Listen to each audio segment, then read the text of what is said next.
Thanks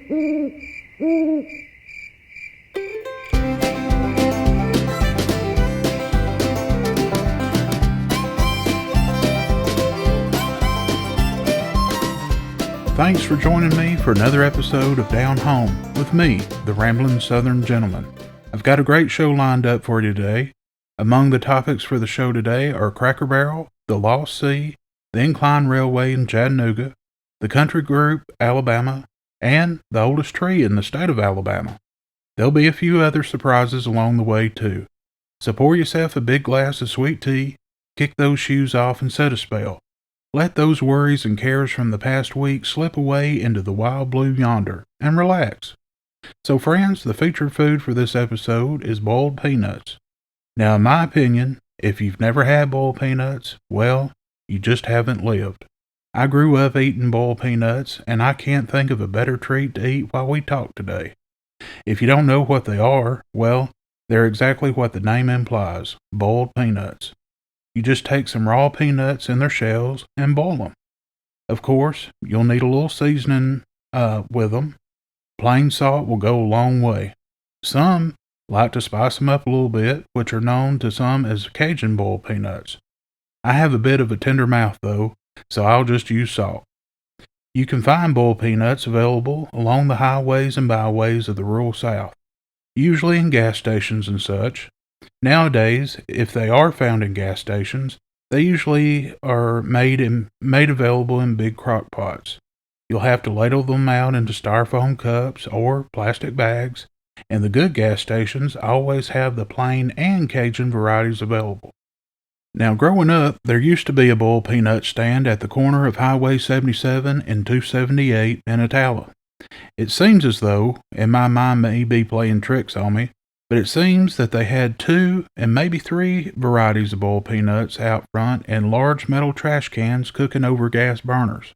If that wasn't at that stand, then it was definitely somewhere else, but I know I've seen that set up more than once in my life.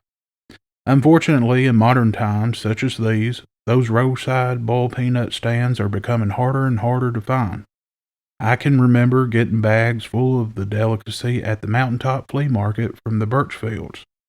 More than once I ate more than I should have, which led to some uncomfortable and unfortunate gastro discomfort and other side effects. It was also the tradition of the Hutchins family to buy them by the bulk to enjoy on vacation. Many times I can remember sitting on the balcony at some budget motel in Pigeon Forge, Tennessee, overlooking the Little Pigeon River, eating them and throwing the shells off the balcony for the wildlife to scavenge.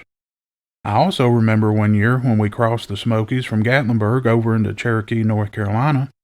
The whole way to Cherokee, Daddy kept talking about the Indians or Native Americans who would sit on the porches of their stores over in Cherokee selling boiled peanuts from big cauldron pots. He was adamant that me and my sister be on the lookout from the back seat of that old 2-door Buick Regal for just such setups. Well, it became like a game to us. We were quiet as church mice trying to see who would be the first one to spot an Indian chief peddling his boiled peanuts. Excitement and anticipation filled the air over the promise of a bag full of those dark brown delights. We never did find any Native Americans selling those peanuts. When I recall that memory now, I seem to think that maybe Daddy made that up just to keep me and my sister quiet while he was driving to navigate the way through Cherokee. If that was the case, he certainly succeeded. Now, the peanuts I have today didn't come from a gas station, a roadside stand, nor an Indian chief. They came from a can from the grocery store. And to be canned, they're actually very good. If you never tried these southern delicacies, do yourself a favor and hot-foot it on down to the Piggly Wiggly and get you some. And don't be so fast to turn your nose up at 'em either. Give them a shot. I don't think you'll regret it. There's something that's been bothering me for a few days now. Over the last several days, possibly even a couple of weeks now, something has been showing up on my social media feed, and I have no clue as to why on earth it has been. It's shown up as advertisements, suggested pages, and random suggested posts from people I don't even know. Now, before you say you must have searched for this item in internet search, well, I've not searched for the item. or the subject period. I've not even discussed the item with anyone with my phone to hear me talk about it. And as we all know, they are listening. I haven't even thought about the item. I have no clue where it's all coming from. What am I talking about, you may be asking? Well, that would be smudge pots. That's right, smudge pots. Now, I didn't know the official name of these things until they started saturating my socials. Daddy had one in his workshop when I was little, and I believe he still uses it today. I only ever knew them as oil burners or an oil heater. They're an odd-looking contraption, to say the least. Now, for those of you who don't know what they are, let me tell you what a Google search returned. A smudge pot is a portable, oil-burning heater, often called an orchard heater, designed to provide high-output, long-lasting heat for outdoor spaces, farming, and construction sites. By burning fuels like diesel or kerosene, it creates a hot, relatively smokeless fire after a short startup, burning for 1 to 2 hours per gallon on average.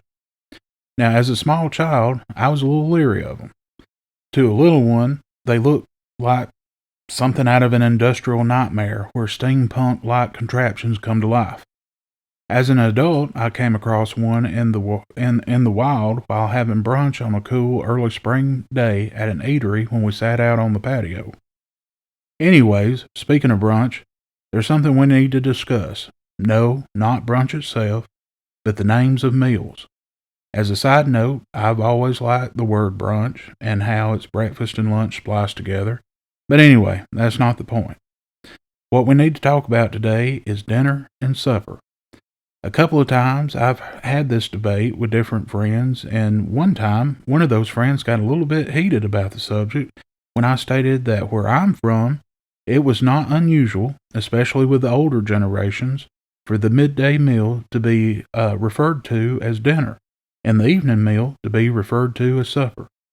Now, true, nowadays it's more common to hear the evening meal referred to as dinner and the midday meal referred to as lunch, as the American English becomes more unified and we lose more and more of our regional dialects and regional terms and phrases, which, if you ask me, is an absolute travesty. Now, traditionally, dinner meant the largest, most substantial meal of the day. Supper meant a lighter meal eaten later in the evening. In much of the modern U.S., especially outside of the South, dinner drifted to mean the evening meal, no matter how big it was. But in the South, older usage hung on longer. So in many Southern households, dinner equals the big meal, and supper, well, it equals the lighter later one. That's why you still hear, we had dinner at noon and supper at 6. Now, this comes straight out of agrarian life. In rural Southern life, farming, mills, railroads, and mines, the day started before sunrise. Breakfast was early and often simple. By midday, workers came in from the fields or stopped work when the sun was at its highest. And that midday meal had to be hot, heavy, and filling. So that dinner was the main meal. The evening meal, after chores but before bed, was often lighter. Leftovers, biscuits and gravy, soup, beans, and cornbread. Now that became supper. And historically in England and early America, upper classes used dinner for the evening formal meal, and working classes and rural classes used dinner for the midday meal. The South, being more rural and agricultural well into the 20th century, preserved the older working class usage longer than urbanized regions. So calling lunch dinner wasn't wrong. It was older English. Southern churches reinforced this tradition. Dinner on the grounds, homecoming dinner. Those meals almost always happen after Sunday morning services, not in the evening. Nobody ever said, stick around for lunch on the grounds. No, it was dinner, period. Now, a few reasons. The South remained rural longer than much of the country. Industrial schedules elsewhere pushed the big meal to evenings. Family meals remained more tradition-driven, less clock-driven. Language? Well, it's conservative. People say what their grandparents said. So when someone in Alabama, Georgia, or Mississippi, and even Tennessee, says, dinners at 12. They're not being quaint. They're being, well, historically accurate. Now that we've settled that piece of fluff, I'm sure most of y'all have heard about the Cracker Barrel scandal from several weeks ago. You know, where Cracker Barrel rolled out a new logo and renderings for updated and remodeled restaurants. And now notice I use the word updated and not improved. In my opinion, the remodeled look that I saw in the form of renderings and pictures from the couple of stores that rolled it out, well, it looked more like an IHOP than a Cracker Barrel. The walls were that dull, mind-numbing gray that is so popular right now, and has been for years, unfortunately.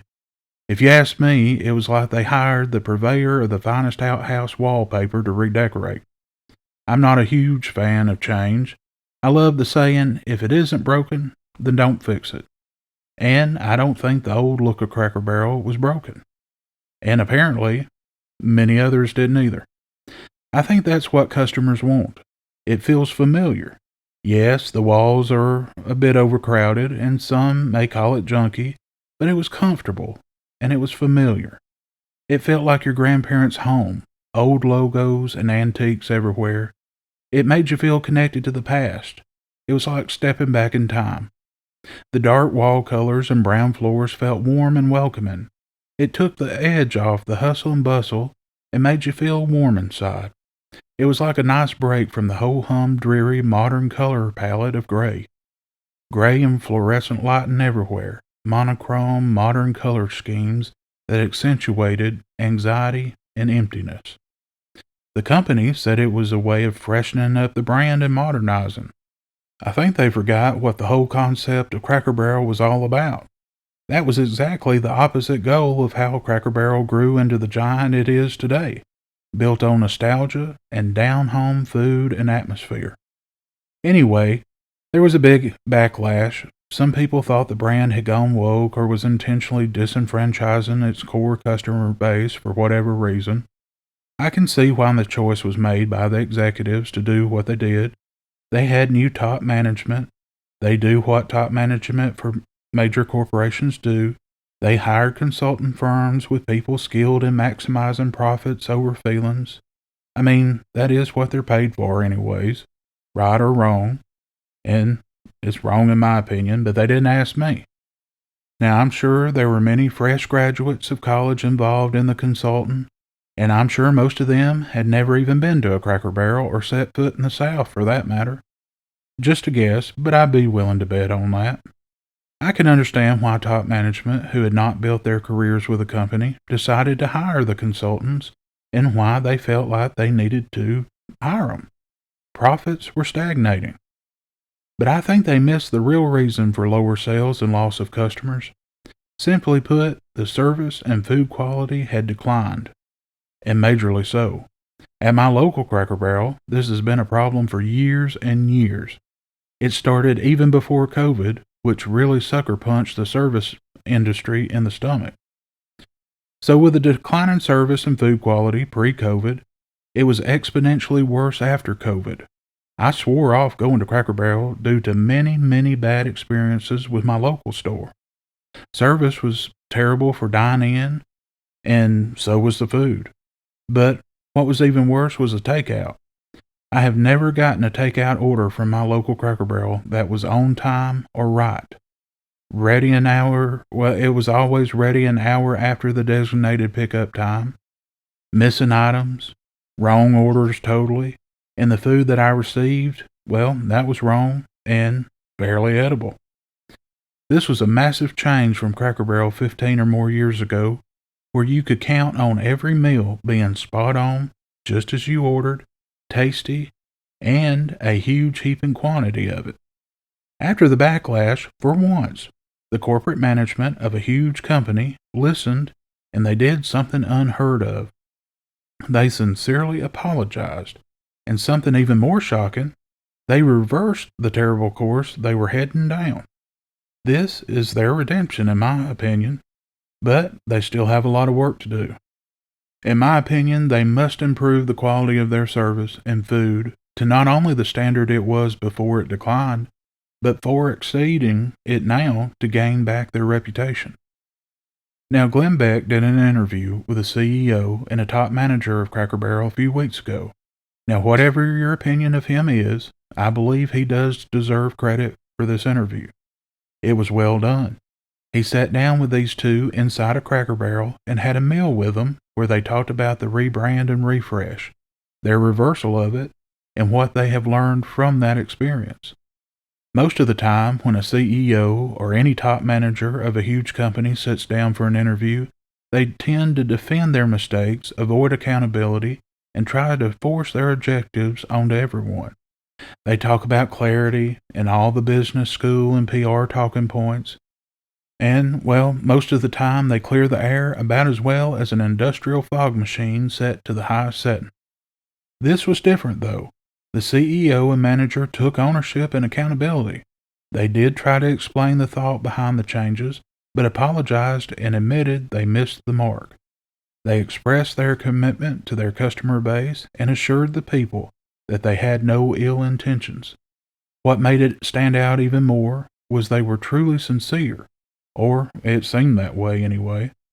There was no talking down to anyone. They came to the table humble and ready to discuss the situation. I also have to say, after watching that interview, I believe the CEO got a bad rap from the press. What the press painted was an uncaring, uppity monster. She was completely opposite of that.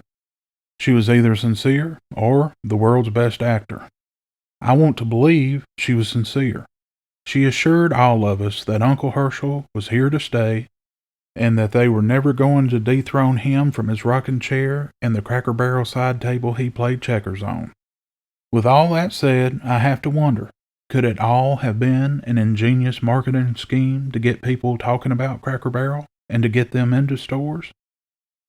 Well, who knows? Well, friends, it's that time for a break. When I come back, we'll be diving into our main stories for today: the country music group Alabama, the Chattanooga Incline Railway, and the Lost Sea. There'll be even more to come after that, so don't go anywhere. Also, if you're listening to me on YouTube or another platform such as that, please hit that like button, and if you haven't already, please consider subscribing. It's free, and it really helps the channel out. I certainly appreciate it. I'll be right back.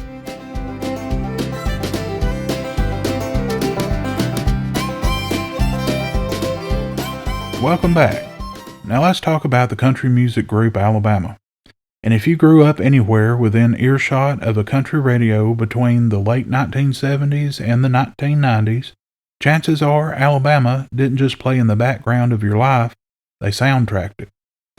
The story starts where a lot of good Southern stories do: Fort Payne, Alabama, tucked up against Lookout Mountain, where the air smells like pine and red clay sticks to your shoes whether you want it to or not. That's where Randy Owen, Teddy Gentry, and Jeff Cook grew up, cousins and childhood friends, boys who learned harmony in church pews and rhythm in school gymnasiums. Randy Owen was studying to be an eye doctor, yes sir, an eye doctor, when music started pulling harder than textbooks ever could. Teddy Gentry had a head for arrangements and business, and Jeff Cook could flat out play anything with strings on it. They didn't start out chasing fame, they started out chasing gas money. By the early 1970s, the group was calling themselves Wild Country, then later Alabama, and hauling themselves down to Myrtle Beach, South Carolina. Now this part matters. For nearly a decade, Alabama played 6 nights a week, sometimes 3 shows a night, in beach bars like the Bowery. Not arenas, not theaters, just beer joints. The kind of places where if folks liked you, they danced, and if they didn't, well, they talked louder than the amplifiers. That stretch forged them. They blended Southern rock guitar, country storytelling, and tight vocal harmonies, sounding more like the Allman Brothers met Merle Haggard than anything Nashville was pushing at the time. And Nashville? Well, Nashville didn't know what to do with them. Alabama got turned down by record labels again and again. One executive famously told them that they were too rock for country and too country for rock. But Teddy Gentry wasn't about to let that be the end of the story. They released their own single, I Want to Come Over, on an independent label. That song cracked the lower reaches of the country charts. Not a smash, but enough to get attention. In 1979, RCA Records finally took a chance, and in 1980, Alabama released My Home's in Alabama. That song didn't just climb the charts, it kicked the door off the hinges. From that moment on, Alabama went on to be one of the greatest runs in country music history. Between 1980 and 1987, Alabama scored 21 consecutive number one singles on the country charts. Now take a minute and let that marinate. We're talking about songs like Tennessee River, Mountain Music, Feels So Right, Dixieland Delight, and if you're going to play in Texas, you got to have a fiddle in the band. These weren't just hits, they were regional pride put to melody. Alabama brought electric guitars back to country radio at a time when Nashville was drifting towards polished pop sounds. And somehow, miracle of miracles, they made both the honky-tonks and the stadiums feel like home. Now let's talk hardware, because Alabama earned plenty. They won Country Music Association and Entertainer of the Year 3 years in a row, 1982, 83, and 84. No group had ever done that before. They were named Artist of the Decade for the 1980s by the CMA. They earned over 40 number one singles, more than 75 million records sold worldwide, dozens of ACM and CMA awards, and multiple Grammy awards. In 2005, Alabama was inducted to the Country Music Hall of Fame, sealing their legacy in the highest room country music sky. Alabama wasn't just about chart numbers. They were pioneers. They proved a band, not just a solo singer with hired guns, could dominate country radio. They brought Southern rock energy into mainstream country and helped pave the road for artists like Garth Brooks, Brooks and Dunn, and countless others. They also gave back. Through fanfare, charity concerts, and causes supporting children's hospitals and education, the band stayed connected to the people who put them there. And through it all, they never lost their accents. The band officially retired in 2004, though, like most Southern goodbyes, it turned out to be more of a "we'll see you later." They reunited for tours, anniversary celebrations, and special performances. And even after Jeff Cook's passing in 2022, Alabama's music remains stitched into the fabric of the South. Because Alabama didn't chase trends, they set them. You see, Alabama didn't just sing about home, they sounded like it. Like front porches and dirt roads, like Friday night football and Sunday morning hymns, like a place where the river runs slow and the memories run deep. And if you ever wonder why a fiddle still matters in country music, well, Alabama already told you why.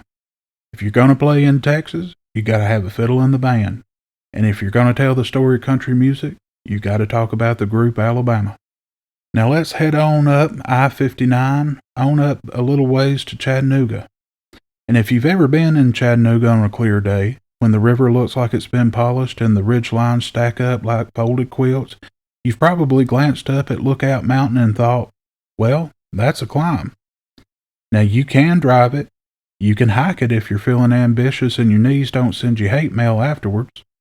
But Chattanooga has another way, an old-fashioned way, wonderfully dramatic way, for well over a century. It's called the Lookout Mountain Incline Railway.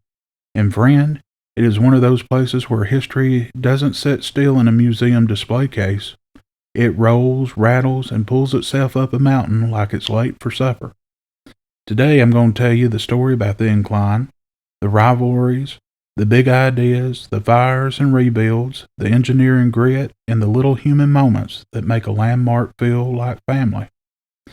Lookout Mountain isn't just a pretty backdrop. It's been a landmark for travelers and locals for generations, especially after the Civil War put it into the nation's memory in a big way.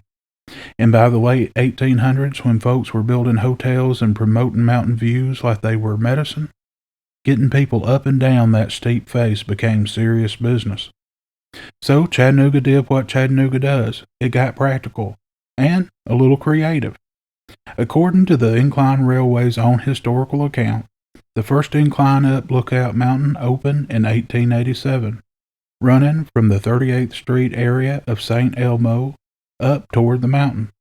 Now, this was the era when Americans were falling in love with rail technology, streetcars, interurbans, mountain railways, anything that promised progress with a whistle on it. In that first incline, well, it proved the idea. People will absolutely pay good money to ride up a mountain if the view is worth bragging about afterwards. But here's where the story turns from local curiosity into historical legend. The incline you ride today traces back to a second line, engineered under the direction of John T. Crass, that opened on November the 16th, 1895. Now, the American Society of Mechanical Engineers, the folks who take engineering history very seriously, also points to the same 1895 milestone. Crass formed the company and built a shorter, faster incline up the steepest part of the mountain by that date. And once this newer incline got going, the competition started to fade out. The official history notes the success of the second incline was the main reason the first one shut down not too long afterward, with rival operations effectively gone by around 1900. Now I love this part because it's the 1890s version of a subtweet. A Chattanooga tourism history piece preserves a delightful jab from the rivalry era. An advertisement for the older route warned that passengers would suffer intense and bitter disappointment if they took the other incline. Now, y'all, can you imagine? You're just trying to have a nice day, maybe hold hands, maybe take a photograph, and the ads out there threaten emotional ruin if you pick the wrong ride. Alright, let's talk about the part everyone remembers once they're actually on it.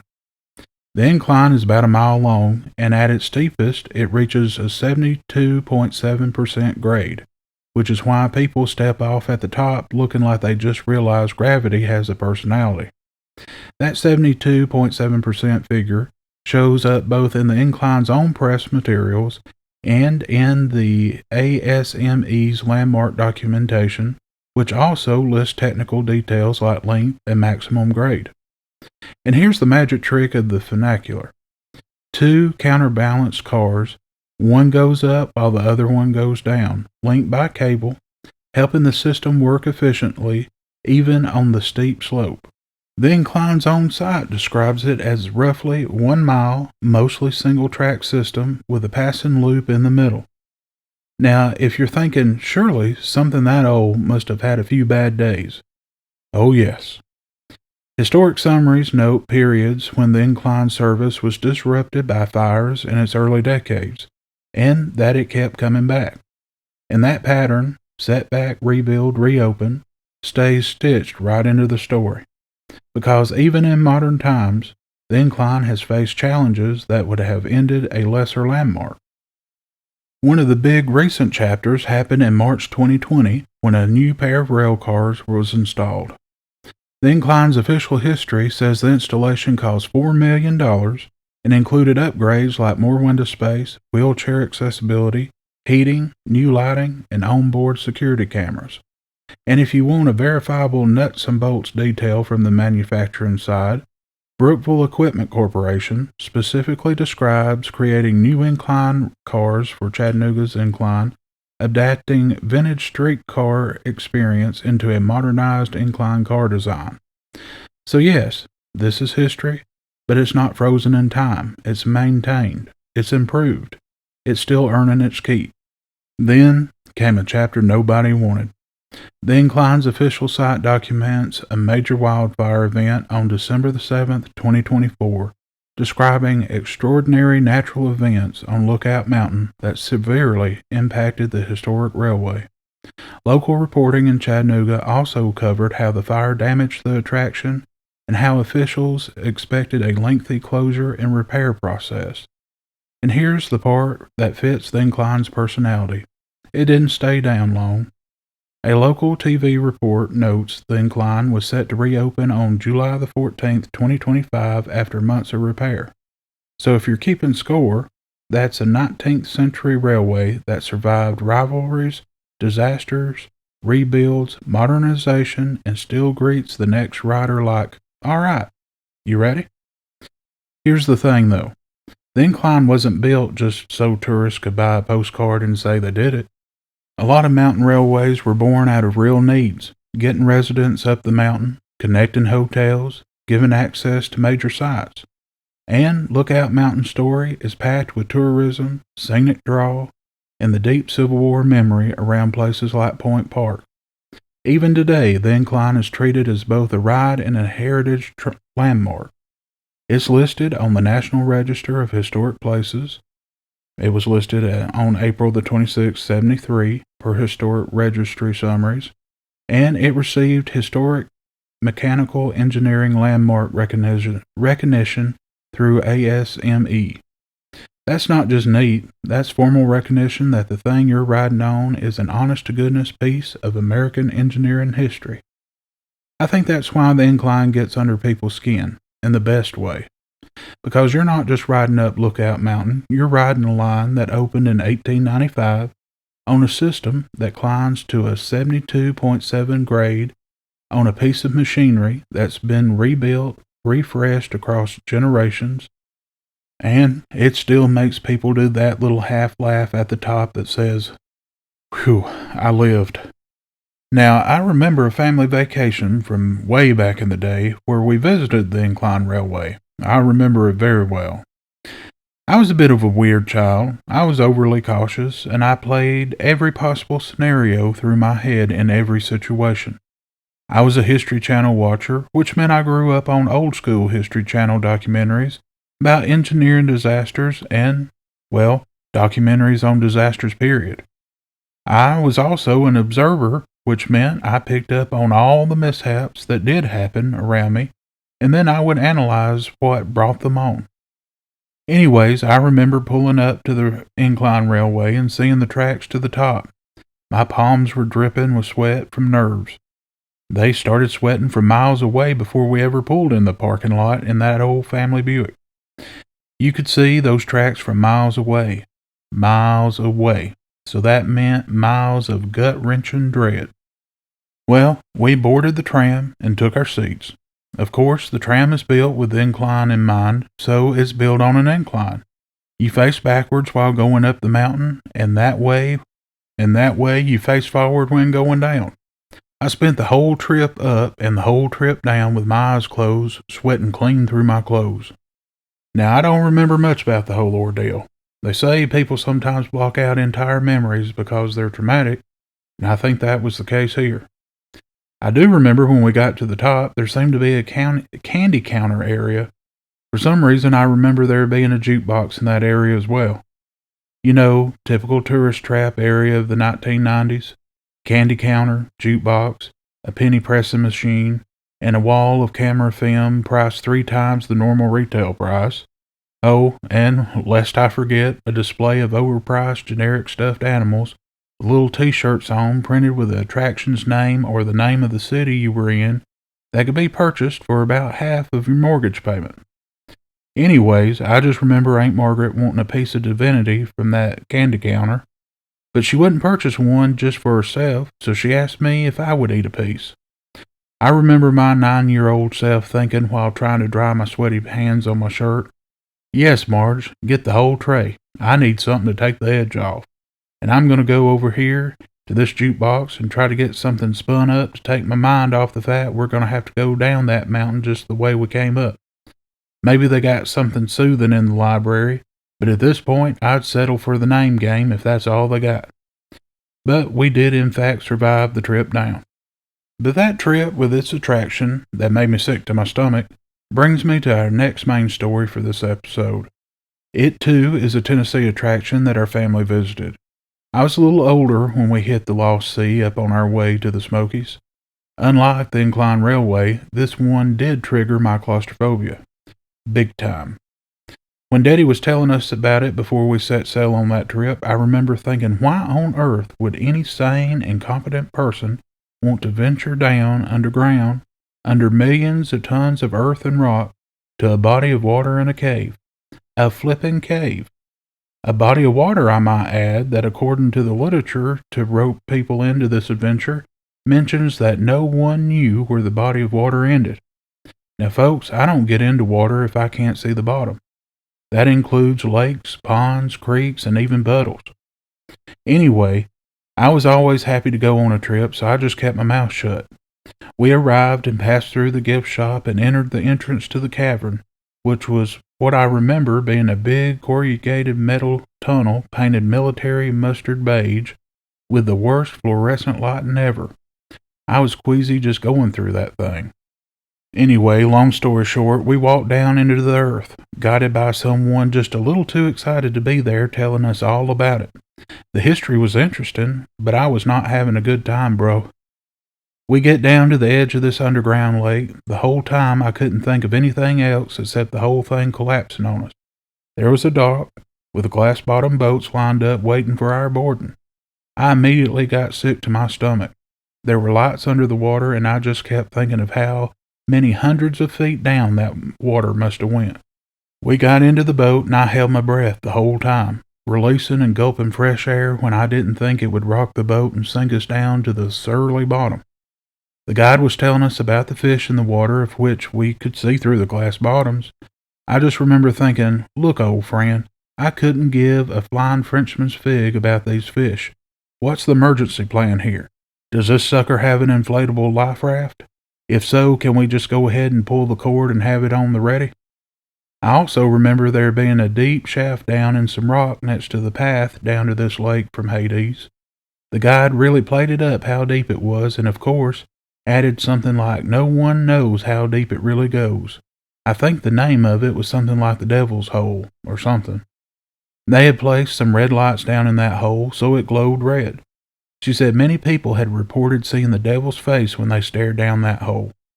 I just thought, well, I've seen that face just coming down in this big sinkhole we're in, and if someone doesn't have the good sense to keep their heads out of a bottomless hole, then they deserve to see his face. I believe my favorite part of that whole experience is when I laid eyes on that nauseating tunnel ahead on our way out. I meant I was about to be outside in the sunlight again. I think I would have rather gone to Twitty City, if that was even still a thing then. I can't remember. I just know at the time while down there, I felt like a cat that some overly zealous cat lady was trying to baptize and then giving it a Brazilian blowout or a home perm.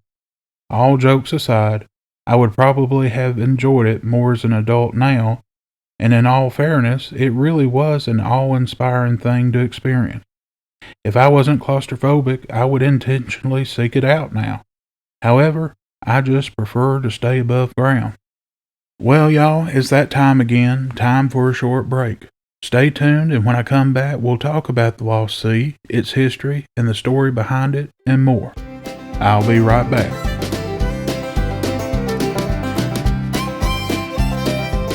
Welcome back. So let's explore the Lost Sea adventure a little deeper. If you've ever driven through East Tennessee, somewhere between Knoxville and Chattanooga, then you already know that land has a way of keeping secrets. It'll show you a pretty ridge line, a pasture with a few cows minding their own business, and all the while it's hiding a whole nother world underneath your boots. But this story is older than tourism brochures. It's got Cherokee history, Civil War industry, a kid's once-in-a-lifetime discovery, ancient animal tracks, and a whole lot of people who went looking for wonder and found it. So settle in because we're heading underground, against my will. Now, caves don't just appear overnight.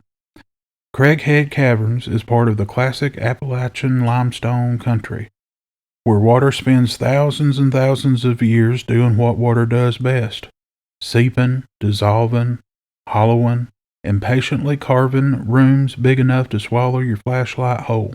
Inside Craighead, you'll find the usual cave celebrities, stalactites hanging from the ceilings, stalagmites rising up from the floor, but also something rarer, anthodites, needle-like crystal clusters folks call cave flowers. The Lost Sea itself points out these anthodites as a signature feature, and the National Park Service recognizes the cavern system for its underground lake and its abundance of these crystal clusters. And here's the thing, this place stays a steady cool 58 degrees year-round because the lake sits about 140 feet below the surface.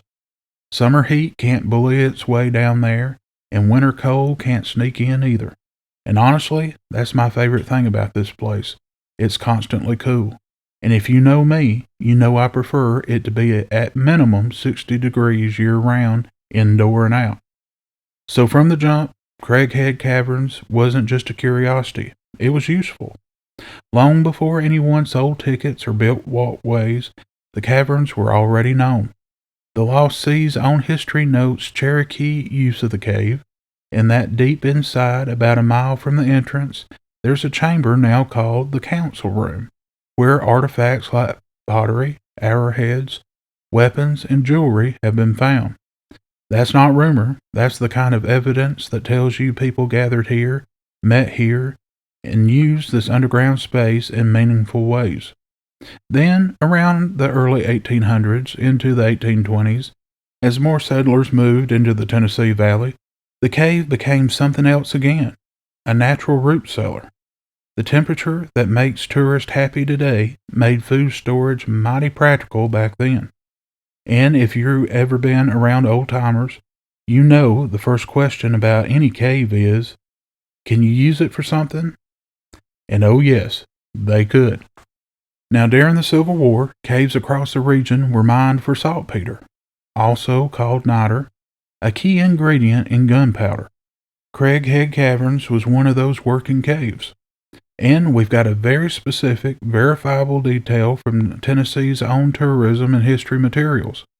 Contracts required 250,000 pounds of saltpeter to be delivered to the Confederate Powder Works in Augusta, Georgia in 1862. But production never reached that goal.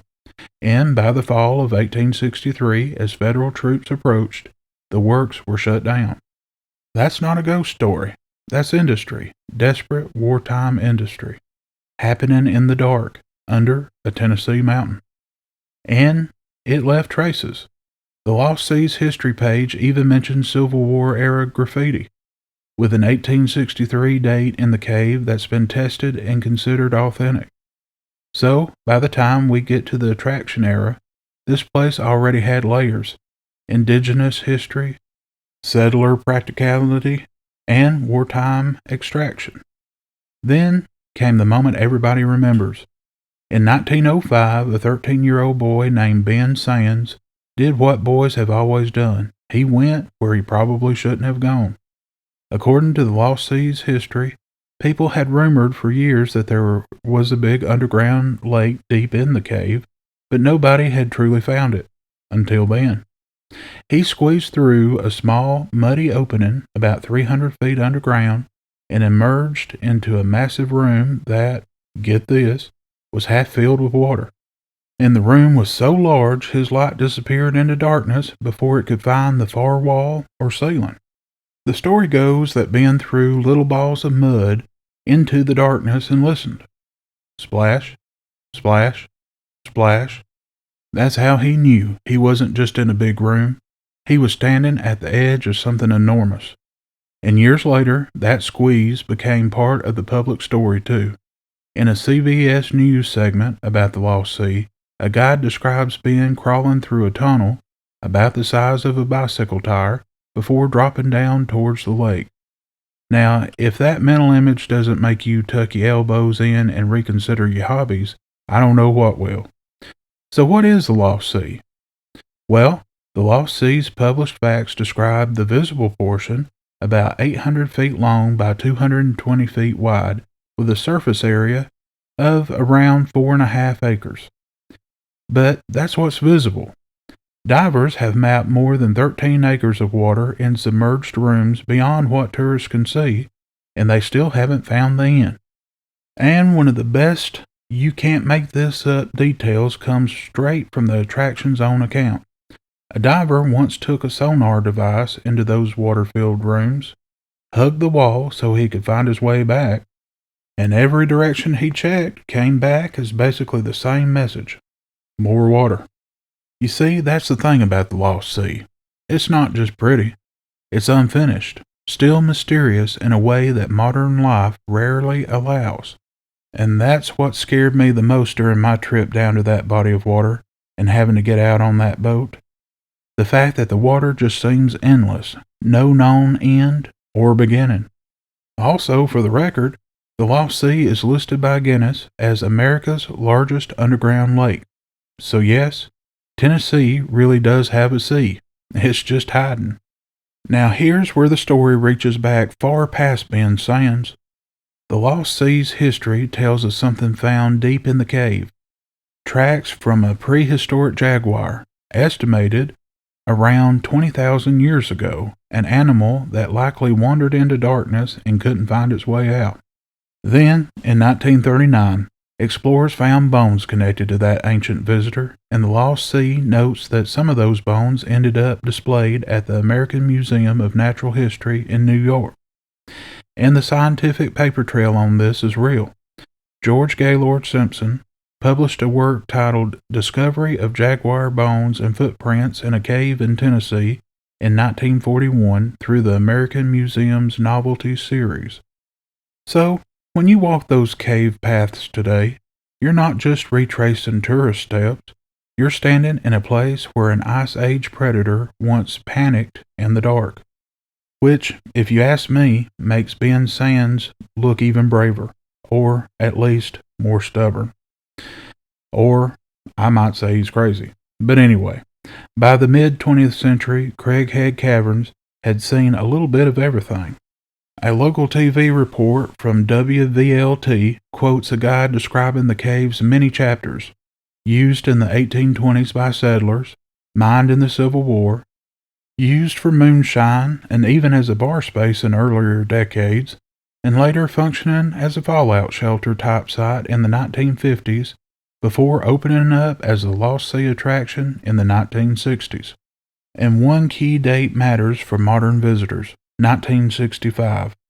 That year is widely cited as when the Lost Sea opened as a developed public attraction with walkways built for visitors, something even roadside travel references point out plainly. So by the time families started showing up in station wagons, this cave had already lived many lives. But the star of the show, the thing folks came for, was that boat ride. At the end of the tour, visitors board electric motor boats and glide out onto the Lost Sea. And yes, there are fish. The Lost Sea's official facts say the lake is stocked with rainbow trout, and fishing is not allowed. Now, when you're out there on that dark water, it does something to you. The ceiling disappears, the walls step back, your brain starts searching for edges and can't quite find them. And that's when you realize the Lost Sea isn't just a neat place to visit, it's a place that changes the very way you think about what's under your feet. Let's talk about those anthodites, the cave flowers, because they're not just pretty. They're one of the reasons the site is recognized as a major natural landmark. Anthodites are these delicate, spiky mineral clusters often made of aragonite, a form of calcium carbonate growing in radiating needles like frozen fireworks. And in a place highlighting Appalachian geological wonders, the Lost Sea's general manager is quoted describing anthodites forming from water seeping through rock, mixed with minerals, and how they're called flowers because of the spiky shapes and shifting colors depending on the minerals in the rock. That's not just scenery, that's geology you can stand beside. And it's fragile too, and that's the reason modern cave tourism puts such emphasis on staying on the path, not touching the formations, and preserving the cave as a living system. It's a natural wonder recognized nationally as a National Natural Landmark, with the NPS registry describing the site's underground lake, anthodites, waterfall, and even its prehistoric jaguar evidence, designated in 1974. It's a human history capsule, and it's a coming-of-age story. A 13-year-old in 1905 crawling through mud and darkness and realizing the world is bigger than anyone told him. And it's a reminder that even in 2026, with GPS in our pockets, satellites overhead, there are still places where the map runs out. Divers have mapped more than 13 acres and still no wind. Now folks, that's humbling, that's thrilling for some, and that's scary for most. That's the kind of mystery you don't have to invent. So if you ever find yourself rolling down I-75 and you've got a little time, just remember, Sweetwater ain't just a dot on the highway. It's the front porch to a secret world. A world where a Civil War contract once demanded saltpeter by the 250,000 pounds. And down there, 100 feet under Tennessee soil, even though it feels like 2 miles deep, the temperature stays steady, the crystals keep a-growing, and the lost sea keeps its secrets, just far enough away to make you wonder what else in the world is hiding down there. And it's that thought that makes me think I'll just stay above ground and let the fine people who love the underground have all the fun down below. Now, there was a place that our family visited that I enjoyed much more than the Lost Sea, and we visited it often, though not often enough.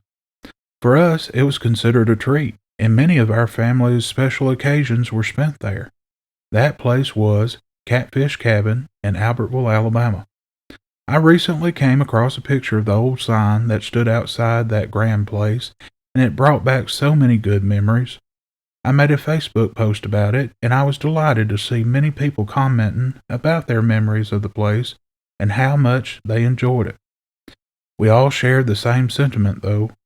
We were all sad that it only lives in our memories now. It's now been demolished, and a lackluster fast food chicken place now stands where it once stood. What a shame that such a jewel in the crown of Sand Mountain, Alabama, is now but a memory, with only a chicken joint marking the once sacred old ground. There are other places in Alabama, and a few in the surrounding states, that call themselves Catfish Cabin. Some have a name before the title, such as Azale's Catfish Cabin, and most of them share the same type of sign design. Now, folks, from my research, I can't find where it was ever an official chain or franchise, but I find it interesting that the unique signage for all these places are similar to each other. Was someone copying someone else? It leads me to wonder, was there a prepackaged marketing deal that included the Catfish Cabin signage, font for the lettering, and a sample menu to follow? I just don't know, but I do know that I will be seeking out these other catfish cabins to give them a try. You could count on the old place for the best hush puppies and coleslaw you ever had. The onion rings were good enough to write home about, and the catfish, well, that goes without saying. But if I did have to say something about it, I would say what my daddy has been saying since I was a kid. It was so good it would make your tongue slap your brains out. And so would that homemade tartar sauce. Of course, by the time you finished your meal, the breath from all that fish, slaw, and tartar sauce would take the curl right out of your arm hair and melt the fuzzies off your sweater. No need to fear, though. Like any good mom-and-pop Southern food establishment, they had miniature peppermint patties, Andes mints, and gum available to purchase at the counter next to the register as you paid for your meal upon leaving. Now, if you're listening on a platform such as YouTube that has a comment section, leave me a comment with your favorite memory of Catfish Cabin. If you've had the privilege of dining there, or if you're familiar with one of the other locations than the old Albertville location, tell me about your experience with one of the others. Bonus, if you've been to the Albertville location and one of the others, that you can compare the two for me. Now, as I was researching material for the show, I was scrolling around on Google Maps, and I came across a point on the map titled, Oldest Tree in Alabama. Well, of course that caught my attention, so I checked it out. There wasn't much to it. It was down there near Heflin, Alabama. Now, there was a picture, but not much else. I dug around a little bit and found out that it was a swamp chestnut oak, and it was thought to be the oldest tree in the state of Alabama. It sits next to the Tallapoosa River and an old bridge. However, when I was digging around for more info, I found out that it might not be the oldest tree in Alabama. It seems that the Constitution oak, located at Robert A. Fowler Memorial Park in Geneva, Alabama, is widely recognized as the state's oldest known tree and largest live oak, with an estimated age exceeding 300 years. This massive tree, also known as the Big Oak or Old Oak, stands approximately 70 feet tall with a wide limb spread, 63 to 165 foot crown spread, and a 22-foot trunk circumference. Another notable ancient tree in Alabama includes the Duffy Oak in Mobile, which is also estimated at around 300 years old. Of course, with Alabama's vast woodlands, there may very well be an even older tree hiding out there awaiting discovery. But these are just known examples of the oldest trees in the state of Alabama. The next off day I have, and if the weather's pretty enough, I'm going down to Heflin to take my own picture of that ancient swamp chestnut oak. You should too. Speaking of trees, that reminds me of a story that my dad once told. It seems that a couple of guys way back in the 1970s got a hold of some dynamite and thought it would be funny to put it up into a tree in the valley of which he grew up in. Once it was in the tree, I believe he said they shot it. Well, the explosion rocked the valley and rendered them temporarily deaf, knocking them to the ground. And it blew the fully mature tree to pieces, sending shards of the pine in every direction. After getting back up on their feet and realizing that they had escaped death, they knew it was time to get the heck out of Dodge. The explosion was far greater than what they ever imagined. They made their way back to the truck and started the drive out of the cove of the valley that they were in. By the time they made it back to the main highway down through the valley, well, curious deputies were driving around in county cars trying to see what was going on. They just happened to have a scanner in the truck that they were in, and that's when they heard the police chief of a neighboring town just over the mountain putting out a worried call across the airwaves to be on the lookout for a jet plane that must have crashed because the small town had been rocked by an earth-shaking crash. Well, no one ever found the source of that disturbance that shook and scared the neighboring towns of Altoona, Steele, Asheville, and Attala that dusty summer day way back in the 1970s. No plane blew up. It was just two young'uns who had gotten their hands on some dynamite. Now, y'all, my listeners, are in on the secret of what really went down that day. Well, friends, sadly, I've run out of time for today. I hope y'all have enjoyed today's episode. I sure appreciate y'all listening, and I would really appreciate if y'all would hit that like button and also subscribe to the channel. It sure would help the show get more circulation. And y'all, I'm surely looking forward to sitting down next time with you with a big old glass of sweet tea and telling you some more stories. Until then, be blessed.